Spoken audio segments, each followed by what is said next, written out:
Hello viewers, আসসালামু আলাইকুম। বিআইডব্লিউটিএলটি পক্ষ থেকে সবাইকে স্বাগত। ভিউয়ার্স, আপনাদের মাঝে একটি গুরুত্বপূর্ণ কথা নিয়ে হাজির হলাম।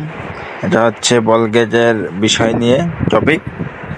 তো আপনারা যারা বল গেজ চালান অথবা বল গেজের চাকরি করার আশা আছে, তারা অবশ্যই এই ভিডিওটা দেখবেন। কারণ বল গেজের কারণ অনেক কোস্টার জাহাজ বা যাত্রীবাহী জাহাজ এগুলার অনেক ক্ষতির সম্মুখীন হওয়ার সম্ভাবনা থাকে।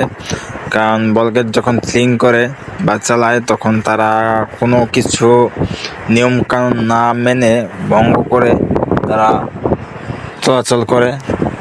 তারা কোনো ওখানে সংকেত সার্চলাইট দিয়ে সংকেত দিলে বা হরেন দিয়ে সংকেত দিলেও তারা মানে না।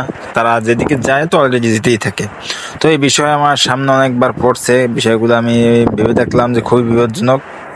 তো ভাই, বল গেজে যারা চাকরি করেন তারা অবশ্যই একটু বুঝে শুনে চলবেন এবং বড় ভেসেলগুলা ঘুরাইতে বা চালাইতে একটু সমস্যা হয়। তো আপনারা একটু এই বিষয়টা মাথায় নেবেন যে ছোট বল গেজগুলো যেভাবে পারেন চেপা চাপা দিয়ে ফাঁক করে মানে যে কোনো মুহূর্তে যেতে পারেন, কিন্তু বড় ভেসেলগুলা বা লাইটার বা কোস্টাল এগুলা যাইতে পারে না। তো বিষয়গুলো আপনারা একটু মাথায় নেবেন। সেক্ষেত্রে আপনারা লাইনে চললে অথবা রাত্রে কিছু কিছু বল গেজ যদি চলে, অবশ্যই তারা বাতি, কোনো ধরনের বাতি তারা ইউজ করে না। তো বাতি না থাকলে অবশ্যই একটা হেরিকেন ব্রিজের ভর রাখবেন বা পাশে, যে ওটা নিয়ন্ত্রণ করতে পারে ওখানে একটা কিছু একটা আছে।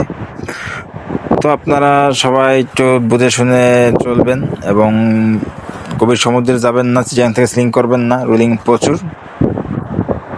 তো সবাই চিটাংয়ের দিক যাওয়া আসা বন্ধ করে দেন এবং ইলিশের দিকে আপনারা যদি যেতে চান সেগুলা নিয়মকানুন মেনে চলবেন, এই আর কি।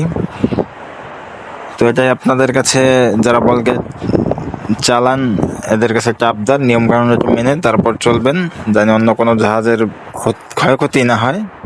তো আপনারা এক সারিবদ্ধভাবে চলবেন, আপনারা এলোমেলোভাবে চলেন, এই কারণে সবসময় সমস্যার সম্মুখীন হতে হয়। তো ভিডিওটা যদি ভালো লাগে থাকে অবশ্যই চ্যানেলটা সাবস্ক্রাইব করে পাশে থাকবেন এরকম আরও ভিডিও পেতে। এবং আমার কথাটা ভালো লাগছে কিনা অবশ্যই কমেন্ট করে জানাবেন, আর আমার কথা একমত কিনা সেটাও জানাবেন। তো নাবিক ভাইরা সবাই ভালো থাকবেন, সুস্থ থাকবেন।